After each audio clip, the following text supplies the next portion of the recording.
Décision Plus est au service des investisseurs boursiers depuis 1987, au tout début de l'autonomie boursière. Notre logiciel de graphique Market Vision Plus et notre logiciel de code dynamique Trader Plus en ont fait sa renommée. Nous sommes encore ici parce que nous évoluons sans cesse et que nous servons bien nos clients. Découvrez nos produits et services spécialement conçus pour l'investisseur actif et autonome dans la boutique Décision Plus. Le logiciel de graphique Market Vision Plus est en français. C'est le logiciel le plus utilisé par les investisseurs de chez nous. C'est lui que vous voyez dans le feu de l'action. Trouvez, classez et analysez plus facilement avec cet outil sans pareil pour suivre la bourse et prendre les meilleures décisions. Gardez vos titres à l'œil avec Market Vision Plus. Consultez la boutique Décision Plus pour en faire l'essai pendant 10 jours sans aucun frais, c'est garanti. Laissez-nous vous guider pour analyser la bourse et prendre vos décisions. Les analystes de Guru.tv feront tout le travail pour vous. De minute en minute, nous classons les titres selon leur situation technique. Nous révélons les signaux d'achat et de vente. Nous publions des recherches poussées et nous prodiguons des conseils en temps réel. Ça commence avant l'ouverture et ça se poursuit jusqu'à la fermeture des bourses. Profitez de chaque cycle boursier avec Guru.tv. Trader Plus, l'instrument du day trader. 50 cotes qui clignotent en même temps. Autant de listes que vous voulez. Graphiques à la seconde. De 3 à 30 graphiques. Des alarmes à volonté. Des listes de cotes préparées. Des modèles graphiques préparés. Prêts à faire feu. Achetez, vendez avec Trader Plus.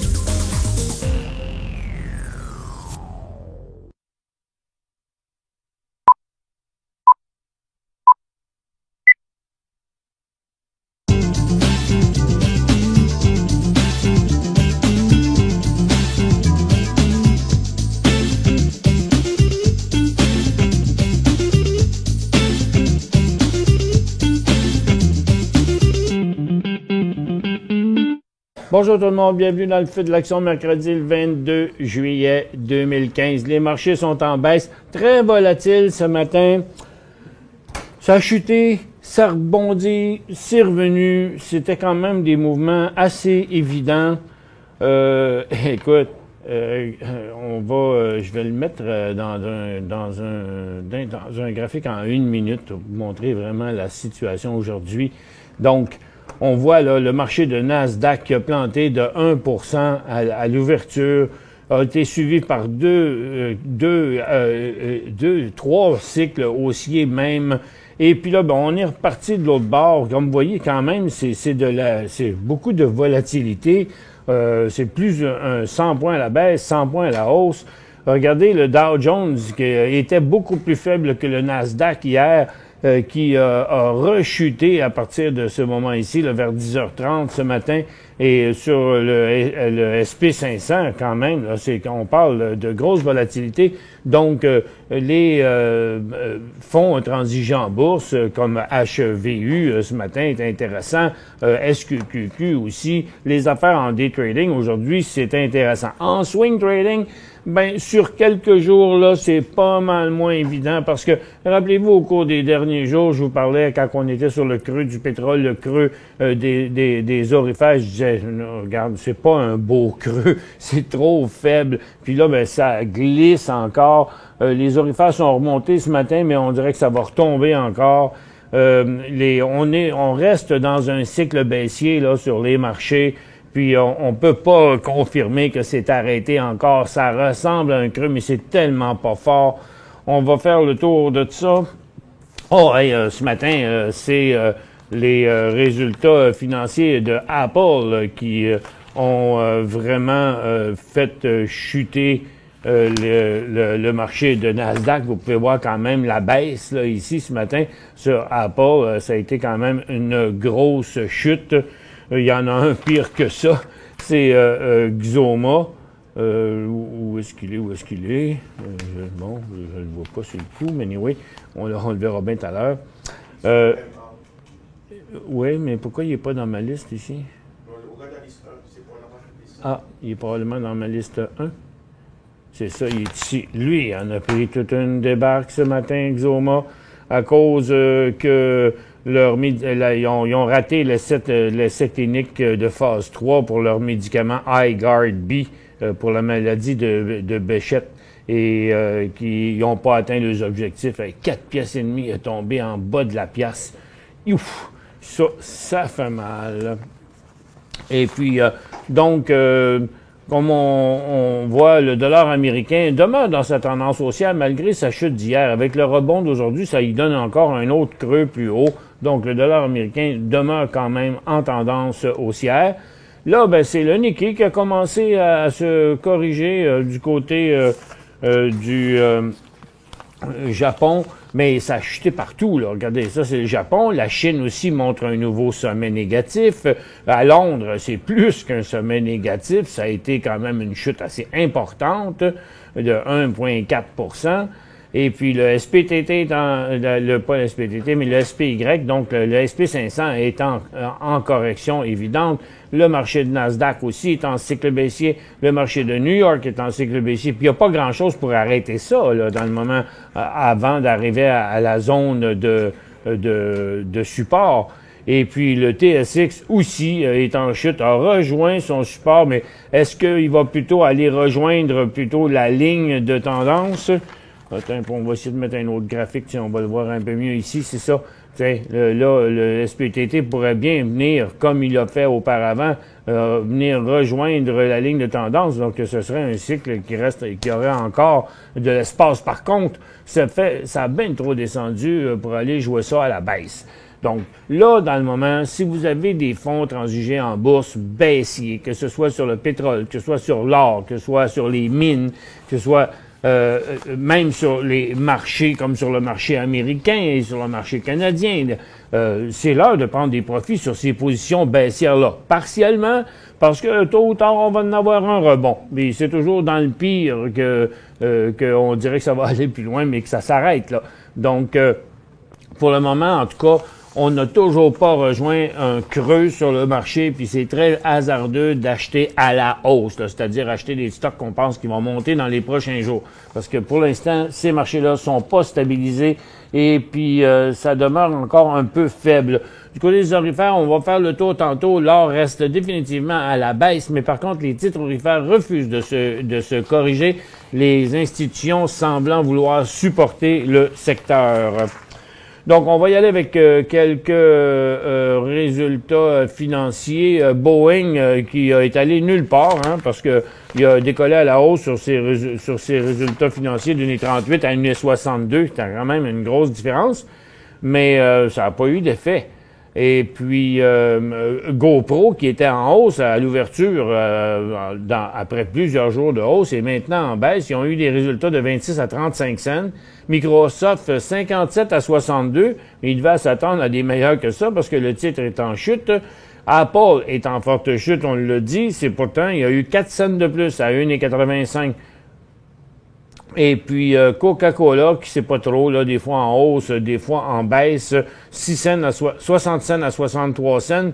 Le plus drôle, c'est Chipotle Mexican Grill avec 4,44 $ de prévu, puis ils ont eu 4,45 $ sur une scène. Le titre est en hausse de quasiment 8 %.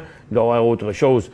Et Yahoo était en baisse et il est encore de 19 à 16 cents.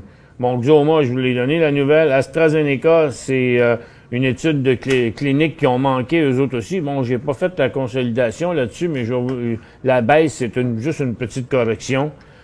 Puis Home Depot, ben, c'est qu'ils vont acheter un fabricant de produits d'entretien, puis ça fait pas grand-chose au titre.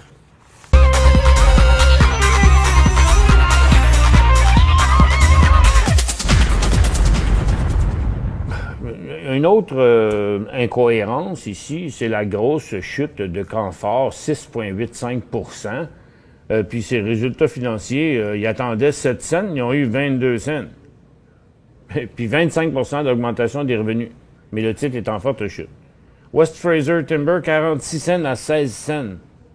Lui, c'est une grosse baisse, mais au moins elle est justifiée, puis une baisse de revenus de 2 %. Bon, BlackBerry achète une firme privée, mais ça laisse le titre de glace. Ça a l'air d'avoir aucune importance. Et puis, Le PDG d'MDC Partners démissionne. On s'en fiche un peu. Il n'y a personne qui a ça dans son portefeuille. C'est un titre qui se transige même pas. Presque pas. Morneau chez Pell acquiert un portefeuille d'avantages sociaux. Puis le titre est quand même sur un bon support. Mais c'est pas très, très intéressant non plus. Bon. Piouf. C'est où que ça va nous mener, ça, vous pensez? Ben, pour l'instant, le marché Nasdaq, c'est de la correction. Là. Je vois pas où ça va s'arrêter. On sait pas. C'est en quelque part entre le point actuel et le support, là, parce que là, on est dans cette zone-là. Et l'indice de New York a quand même de très fortes... Vous savez, si on regarde ça, là, c'est pas un angle haussier, là. C'est quand même une tendance baissière qui est pas abrupte. T'sais, on est passé d'une tendance haussière à une tendance neutre, et là, maintenant, une tendance baissière. Mais techniquement parlant, le DAR, il s'en va à 17,5. Et le SPTT, lui, toujours dans sa tendance baissière aussi, a encore un petit peu de place, là. Il y a son support qui le retient un peu, là, mais je serais pas surpris de le voir descendre plus bas que ça. Pour l'instant, il y a une petite pause, là, sur le marché. Dans les secteurs, il n'y a plus de secteurs haussiers. Tous les secteurs demeurent des secteurs en correction. La consommation de base, elle est forte aux États-Unis. Donc, au Canada, elle résiste aussi parce que quand les marchés vont mal, ça devient souvent un secteur refuge. D'ailleurs, la semaine passée, ça a beaucoup monté aussi. Donc, ce serait probablement l'établissement d'un nouveau creux ici sur la consommation de base. Et la consommation discrétionnaire, par contre, ça continue à la baisse. Les télécoms continuent à la baisse toujours. Les services financiers aussi pourraient même aller jusqu'à leur support et plus loin, parce que c'est ce qui est arrivé presque à chaque fois. Donc, c'est pas encore rendu au creux. Services aux collectivités non plus. Il y a juste le secteur industriel là, qui fait une pause. Puis encore, je pense que c'est plutôt les institutions se sont lancées dans ce genre de titre-là. Je vais vous montrer avant les matériaux qui restent baissiers, les mines qui restent baissières et l'énergie qui reste baissière. Quoique le cycle est pas mal rendu loin, on voit que ça s'essouffle, les volumes sont plus très forts dans la baisse des ressources, donc on doit approcher quand même assez proche du creux. Et puis, on va aller voir le secteur industriel ici, où je vous disais, le secteur est en tendance baissière, mais le cycle s'est interrompu, le cycle baissier. C'est à cause d'un fort rebond de CP là, qui a touché 189 hier, mais qui aujourd'hui, avec la hausse de 3,6 ben, CP, c'est pesant dans l'indice industriel, puis c'est pas mal lui tout seul qui fait ce mouvement-là, parce que les autres, là, Icon menace son support, Badger continue à la baisse, Superior Plus, on dirait qu'il va décrocher encore, CAE s'en va nulle part, Ritchie Bros Actionnaire teste un double support dans le moment, donc il n'y a rien qui monte là, dans le secteur, à part CP, c'est du pareil au même partout, Air Canada aussi est en chute, West Shore Finning qui rebondit un petit coup après 3 jours de baisse, mais en général, là, c'est de la correction partout. Hop, il y a Lavalin aussi qui donne une petite shot. Black Diamond Group, signal de vente là-dessus. Et Bombardier, oh, ça a chuté solide, ça, ce matin. Et Bombardier a touché 1,47$ ce matin. Est-ce que Bombardier est en voie de devenir un penny stock? Fou, hein? Totalement fou, hein? Une compagnie de cette grosseur-là qui est rendue à 1,5$. Pauvres investisseurs amoureux de Bombardier qui les ont gardés. Puis là, du côté de nos secteurs, là, à Toronto, on est encore dans un rebond. La plupart des secteurs ont remonté, puis là, ben, sont entre les deux. Donc, et c'est le même scénario à peu près partout. Regardez, on retrouve la même chose sur le secteur des matériaux, la même affaire sur les mines aussi, qui ont chuté fort ce matin puis qui sont revenus. Donc là, j'ai l'impression que le TSX, là, qui est à moins 48, ça va se jouer dans les à peu près moins 60, moins 65. Là. Si on retourne, si le chiffre rouge se remet à grossir, c'est probablement que le marché américain aura glissé encore plus et que les titres, donc possibilité là pour les titres du TSX de retourner sur le bas de la journée d'aujourd'hui, qui est quand même à moins 100 quelques points. Donc, écoutez, la situation, je reviens après la pause. Pour joindre Michel Carignan et son équipe par courriel, écrivez à michelcarignan@decisionplus.com. 5 bonnes raisons de gérer vos investissements avec Banque Nationale Courtage Direct. Des frais de commission fixes à 9,95 en tout temps pour tous les clients et à partir de seulement 6,95 si vous êtes un investisseur actif. Aucun frais d'administration annuel si vous détenez plus de 20 000 $ dans vos comptes. La possibilité d'ouvrir des comptes enregistrés en devise américaine. Des outils performants afin de faciliter vos prises de décision. Un service à la clientèle primé et un niveau de satisfaction parmi les plus élevés de l'industrie. Pour en savoir plus, visitez le bncd.ca ou appelez-nous dès maintenant.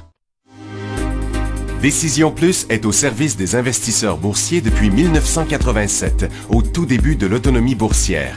Notre logiciel de graphique Market Vision Plus et notre logiciel de code dynamique Trader Plus en ont fait sa renommée. Nous sommes encore ici parce que nous évoluons sans cesse et que nous servons bien nos clients. Découvrez nos produits et services spécialement conçus pour l'investisseur actif et autonome dans la boutique Décision Plus.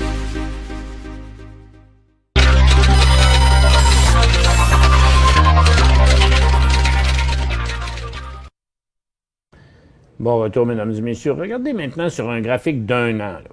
J'ai le pétrole ici. Là. On avait connu une grosse chute l'automne dernier, puis une partie de l'hiver. Et puis, on a eu une petite période intéressante en avril-mai, mais vous voyez que le pétrole, on est presque sur le bas de l'année.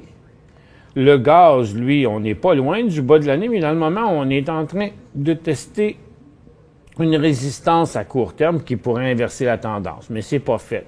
Par contre, les titres pétroliers, si je les mets tout de suite après USO, donc là, ici, j'ai le pétrole, puis ça, c'est les titres pétroliers.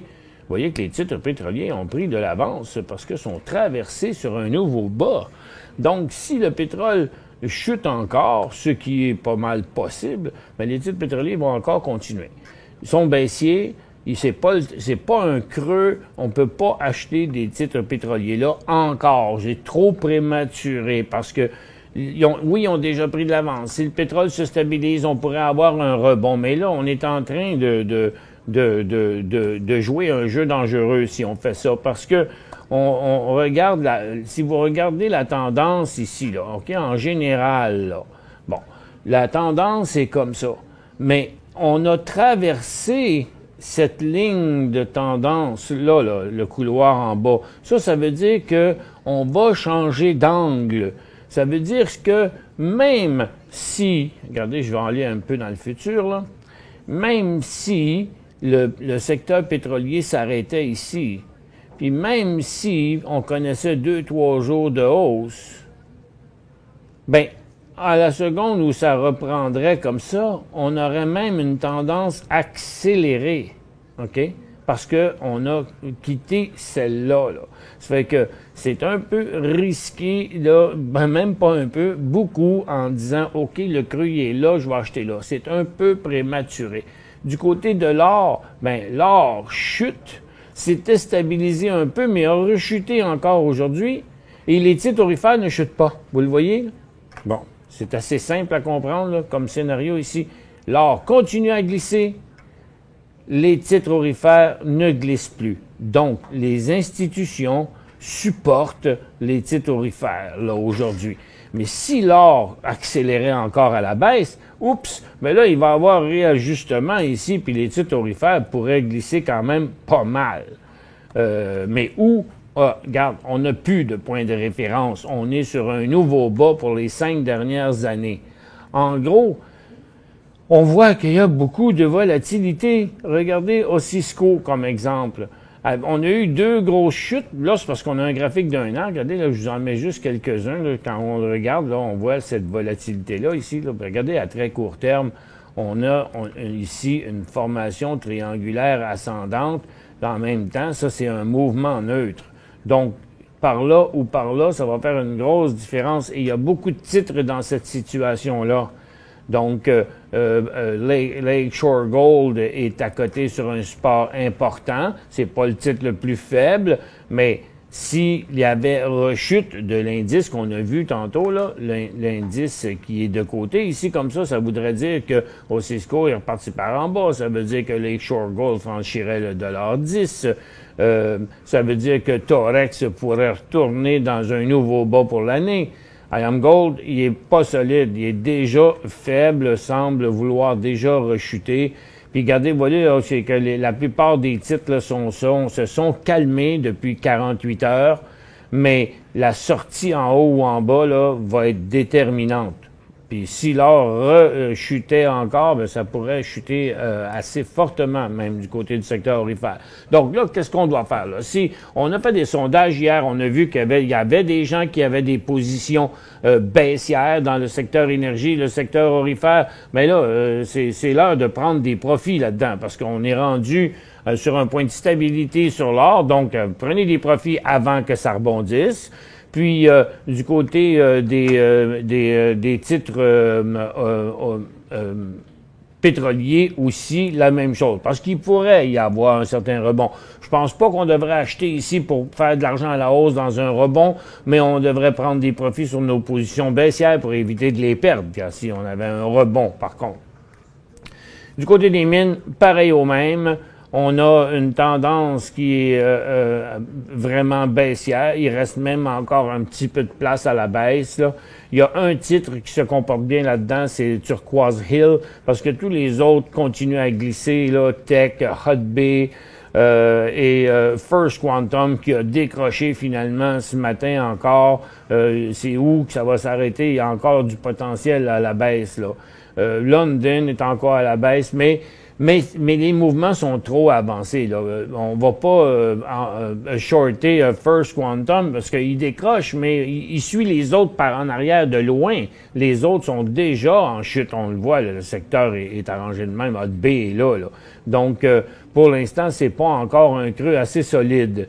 Mais là, vous voyez, j'arrive maintenant sur Turquoise Hill, lui qui avait été faible là, pendant longtemps là, dans cette zone-ci, mais depuis qu'il a inversé sa tendance, ben là, pour l'instant, il reste plus fort que les autres titres. Donc, quand le secteur va arrêter de chuter, puis que l'ensemble des autres titres vont commencer à faire des rebonds, ben on pourrait voir Turquoise Hill reprendre sa tendance haussière. Donc, pour l'instant, dans un mouvement haussier futur, ben Turquoise Hill devient un des meilleurs prospects parce qu'il s'est mieux tenu pour l'instant que les autres.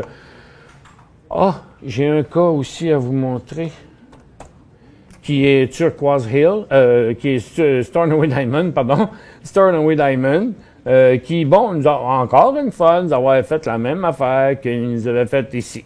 OK? Donc, quand il a rejoint ici son support de 70 ce matin, ben il y en a qui se sont empressés de faire de le ramasser. Regardez, il a tombé là ce matin sur un volume de 100 quelques mille, là. C'est-tu le gros volume? Oui, c'est ça. Donc, sur cette cote-là, il y a eu 100 000 de volume ici, là, tout d'un coup, là. Mais après ça, le titre a trouvé preneur, puis en fait, il est revenu ici, là. OK? Toujours encore dans sa tendance haussière. On a quelques questions. Point de sortie de chez GI, demande Phil. GIB.A. Je sais pas quel prix vous l'avez payé, mais il est en train de reprendre une tendance baissière. C'en est un. C'est un point de sortie.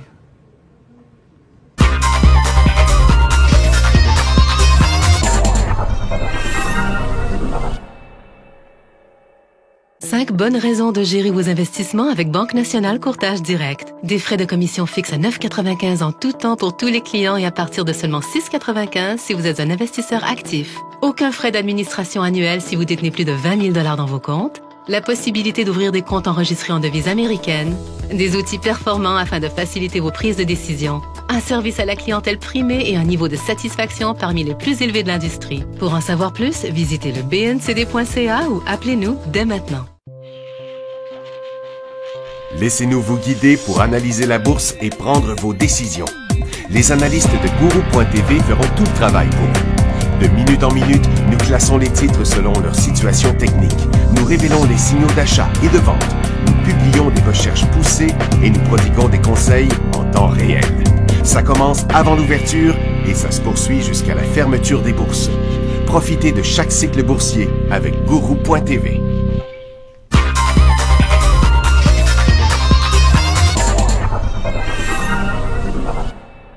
Bon retour, mesdames et messieurs. Ici, je vais vous mettre le CGI.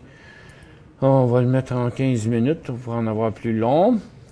Bon, comme je vous disais, CGI, qui était dans un cycle haussier ici, il a déjà rencontré son point de sortie ce matin parce qu'il est maintenant dans un cycle baissier, inversé son cycle haussier. WJA, où est le bas? WJA, je sais pas, ils ont tué là. Oh, comme c'est là, son bas, il l'a lancé, ses bas, il les a lancés en bas de la place du Marie, là. Ouh là là, c'est dur de voir, il est où? OK, on va regarder ça. Il a passé, bon, ce support-là à court terme. Premièrement, la tendance, OK? La tendance a été inversée ici à 27 $ et quelque chose. On a eu un autre signal baissier pas longtemps après.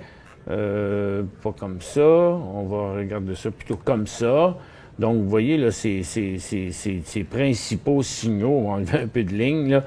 Ces principaux signaux ont été ici, puis surtout celui-là du 8 juillet.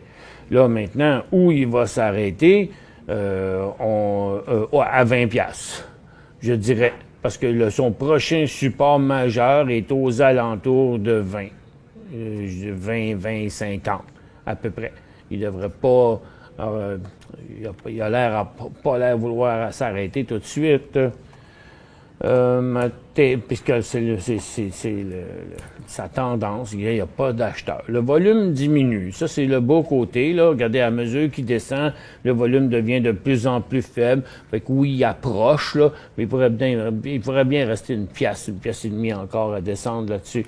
TH, une bonne progression. Oui, ben oui, TRA Technologies, ça fait un bout de temps. Et vous connaissez la fameuse théorie, là, plus longtemps et plus souvent un support résistant sont testés, plus loin ça va aller quand il va passer à travers, surtout avec des gros volumes. Ben, c'est arrivé ici, ça. Donc, il y a eu un super beau signal positif d'achat ici aux alentours entre 1,50 $ et 1,75 $. Maintenant, il demeure encore en hausse. On peut dire que le titre surperforme le marché au max parce qu'il est toujours solide. Et pour l'instant, il y aurait un point d'inversement ici à 2,15, environ 2,15. À très court terme, 2,30, mais il y a un très bon support à 2,20, 2,25, ça fait que c'est à peu près 2,15 le point de sortie, le point qu'on ne devrait pas traverser, mais encore... on parle pas de quelqu'un qui les a achetés là, OK? On va pas vendre parce qu'il va se pointer là. Mais ceux qui ont acheté ici, dans ce mouvement-là, ben oui, il y a un point de vente à 2,15. Attendons pour achat dollar à 72 cents à la fin de l'année. Oups. Dollar canadien. Pour l'instant, c'est sûr qu'il n'est pas parti du bord. Il s'en va sur ce bord-là. Là. Ça, c'est clair, parce que le dollar canadien est à la baisse, comme la majorité des autres. Le yen aussi est à la baisse, puis l'euro aussi est à la baisse, puis tout ça, c'est à cause du dollar américain qui, lui, est dans une tendance haussière. Que pensez-vous de WEF? Je ne m'en souviens plus par cœur, c'est quoi ça? Ah oui, Western Forest Product, mais on l'avait ce matin. Non, c'est pas lui. C'est WFT, c'est pas WEF. Mais il est en chute là parce que les autres ce matin aussi étaient en chute Canfor puis West Fraser Timber. Puis lui, il s'en va à 1,80. Pourquoi Bombardier baisse autant? Je ne sais pas. Je ne sais pas. Je suis pas dans le secret des dieux. Mais c'est parce que, un, ça va mal. C'est parce que, deux, il y a plein de monde qui ne l'aiment pas. Puis le monde sont découragés, puis les investisseurs aussi. C'est ce qu'on voit. On voit un découragement global là, des investisseurs sur ça. Il est plus actif depuis qu'il plante qu'il l'a été avant. Donc là, il a pas peut-être rejoint un nouveau creux ici, là, mais encore là, après un mouvement que je vais mettre maintenant en 5 minutes, là, regarde, je pense pas que... Oui, il y en a qui ont fait un petit passe-passe ici, là, d'accord, il a monté un peu, mais regardez, la tendance reste encore baissière, puis s'il repart par là, elle va même accélérer. Ça fait que moi, je dirais que pour l'instant, c'est à éviter, mais ça pourrait être son nouveau creux, là, ce $1,55 là. Mais on peut toujours bien pas se risquer à prédire où ça va être, où la fin de son histoire, ça, par exemple, parce que sa tendance baissière est longue. FCU, fission uranium, ben là, pour l'instant, il est sur un support, mais il n'est pas solide. Puis, il y a un prochain signal de vente 78-77. Puis, il y aurait une possibilité d'aller à 70. Mais pour l'instant, tout ce qui s'appelle énergie, il en arrache pas mal. Que faire avec BBD, acheter 2000 à 9 piastres? Aïe, aïe. Comment c'est difficile de dire à quelqu'un qu'est-ce qu'on fait quand on a payé 9 piastres sur Bombardier une fois qu'on est rendu sur un creux comme ça. C'est une bien grosse question que je me demandais là. Je vous aurais dit ici, il y a eu des signaux de vente, mais là, en tout cas, il n'y a pas de signal d'achat. Puis on devrait avoir rejoint un creux à court terme. Merci à tous d'avoir été avec nous. On se retrouve demain dans le feu de l'action.